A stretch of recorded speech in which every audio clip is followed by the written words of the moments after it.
Magandang umaga, Philippine Air Force. Alamin natin ang magiging lagay at taya ng panahon ngayong araw ng Sabado, 6 September 2025.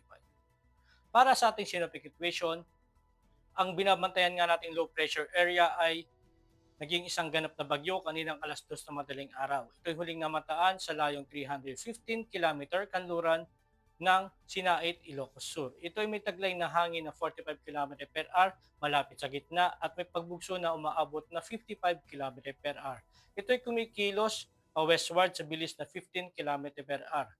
Dahil dito, inaasahan natin na palalakasin ng tropical depression na si Lani ang hanging habagat na nakakaapekto sa Central at Southern Luzon.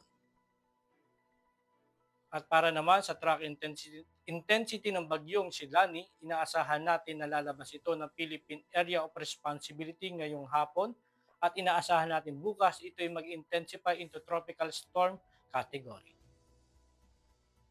At para naman sa ating general area forecast, dulot nga ng bagyong si Lani, asahan natin na maulap na kalangitan na may kalat-kalat na pag-ulan, pagkulog at pagkidlat, partikular na sa Ilocos Region, Cordillera Administrative Region at Cagayan Valley. At dulot naman ng southwest monsoon, asahan natin na maulap na kalangitan na may kalat-kalat na pag-ulan, pagkulog at pagkidlat, partikular na dito sa Metro Manila, Central Luzon at Calabarzon. At sa natitirang bahagi ng Luzon, Visayas at Mindanao, asahan natin ang bahagyang maulap hanggang sa maulap na kalangitan na may pulupulong pag-ulan, pagkulog o pagkidlat.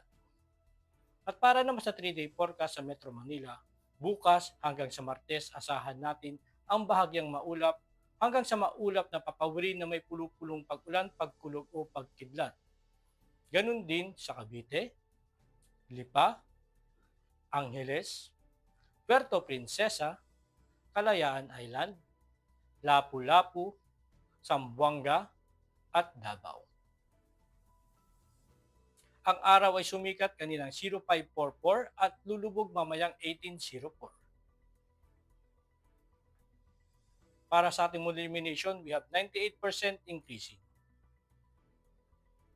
At yan lang po ng lagay ng ating panahon. Para maging updated sa lagay at taya ng panahon, i-follow lang ang aming social media accounts ng Air Force Weather Center.